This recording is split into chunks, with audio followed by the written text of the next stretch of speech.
সবাইকে লুমেলাল একাডেমির পক্ষ থেকে স্বাগত জানাচ্ছি। আজকের এই পর্বে আমরা যে বিষয়টা জানবো সেটি হচ্ছে এইচএসসি 27 ফিজিক্স বুক লিস্ট। কারণ হচ্ছে তোমাদের এইচএসসি যারা 25 তোমাদের হচ্ছে রেজাল্ট হয়ে গেছে, সামনে কলেজ অ্যাডমিশন প্রোগ্রাম চলবে, দেন তোমরা বই কিনবা।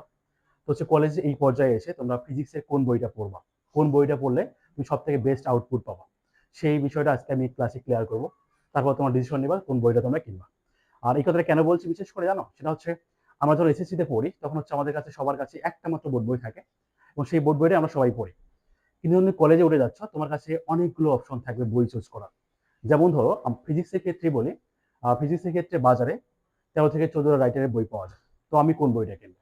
তো আশা করছি তোমরা ক্লাসটা করার পর ডিসিশন নিতে পারবা যে তুমি কোন বইটা চুজ করবা। শুরু হচ্ছে, তোমরা যখন শুরুতেই কলেজে উঠে যাচ্ছ বই কিনবা, তখন হচ্ছে শাহজাহান তপন বইটা তোমাদের জন্য সবার জন্যই বেস্ট। শাহজাহান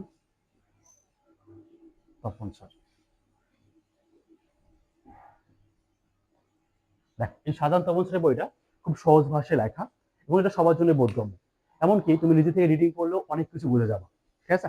আর সেকেন্ডলি হচ্ছে ইনফরমেটিভ টাইপের বই। সেটা হচ্ছে বাংলাদেশের মেডিকেল অ্যাডমিশন টেস্ট বলো বা বিভিন্ন অনেক পরীক্ষা আছে, যেমন হচ্ছে তোমার বায়োলজিক্যাল যে ইউনিটগুলো আছে, সেক্ষেত্রে হয় কি, দেখবা ফিজিক্সের ক্ষেত্রে যেটা হয় সেটা হচ্ছে তোমার ম্যাথ টাইপের কোশ্চেনের থেকে ওরা হচ্ছে অনেক বেশি কনসেপ্ট নির্ভর এবং হচ্ছে ইনফরমেটিভ কোশ্চেনগুলো এমসিকিউ দিয়ে দেয়। যখন হচ্ছে মেডিকেল এডমিশন টেস্টে কিন্তু 20টা ফিজিক্সের এমসিকিউ থাকে, সেক্ষেত্রে ওই ধরনের কোশ্চেনই হয়, কনসেপ্ট নির্ভর এবং সেই প্রচুর ইনফরমেটিভ। সেক্ষেত্রে অনেকগুলো বই ওরা ফলো করে। সব থেকে বেশি যে বইটা ফলো করে মেডিকেল অ্যাডমিশন টেস্ট, সেটা হচ্ছে আমাদের ইসাক স্যারের বই। ইসাক স্যার, ঠিক আছে? ইসাক স্যারের বইটা তোমার ফলো করতে পারো, মেডিকেল অ্যাডমিশন টেস্টের জন্য প্রচুর ইনফরমেশন থাকে এই বইটাতে। আর সর্বশেষ যে তোমার ফলো করবে সেটা হচ্ছে ফিজিক্স এমন একটা সাবজেক্ট, সেখানে শুধুমাত্র কনসেপ্ট বুঝে পড়ে বা হালকা ম্যাথ প্র্যাকটিস করে খুব বেশি ভালো করা যায় না।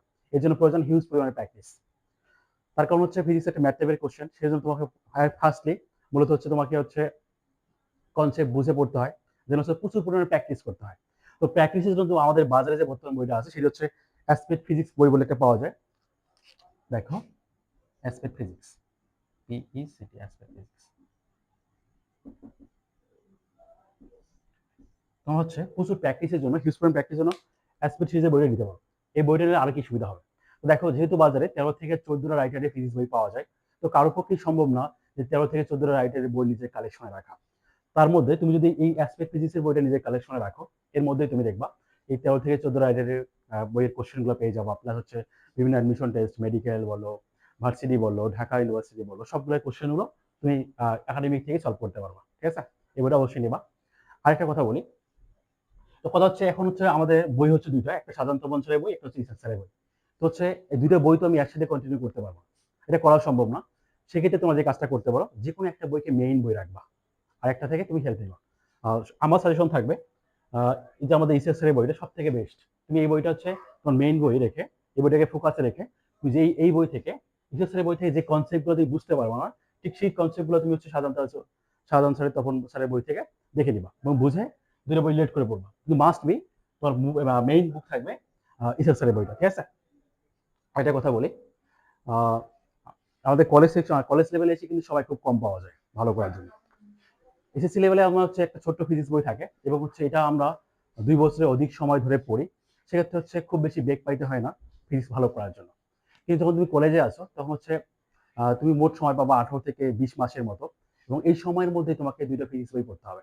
এবং এই ফিজিক্স বলে অনেক বই, মোটা মোটা অনেক বড় একটা বই, ভয় দেখাচ্ছে না, আসলে এই ডেলি তাই। শুরু থেকে পড়লে এটা মেকআপ করা সম্ভব। তো সেই জন্য সময়টাকে তোমায় কাজে লাগাতে হবে, ঠিক আছে? আর একটা কথা বলি, সেটা হচ্ছে ছোটবেলাতে সবাই স্বপ্ন থাকে যে বড় হয়ে ঢাকা মেডিকেলে পড়বো, বুয়েটে পড়বো। এইভাবে স্বপ্নগুলো আমাদের ধীরে ধীরে কিন্তু লোয়ের দিকে চলে যায়। কেন যায় জানো? কারণ হচ্ছে আমরা পরিশ্রম করি না, পড়াশোনা ঠিক মতো করি না। কলেজে গিয়ে মনে হয় তারপর যে হচ্ছে যে কোনো একটা ইউনিভার্সিটি চান্স পাইলেই হলো। তো এমনটা করা যাবে না। তোমার স্বপ্নকে স্থির করতে পারে শুধুমাত্র তোমার পরিশ্রম। তাই তোমরা পরিশ্রম করে যাও, অবশ্যই সফল হবা, ঠিক আছে?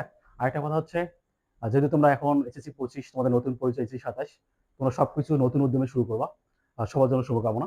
ধন্যবাদ সবাইকে।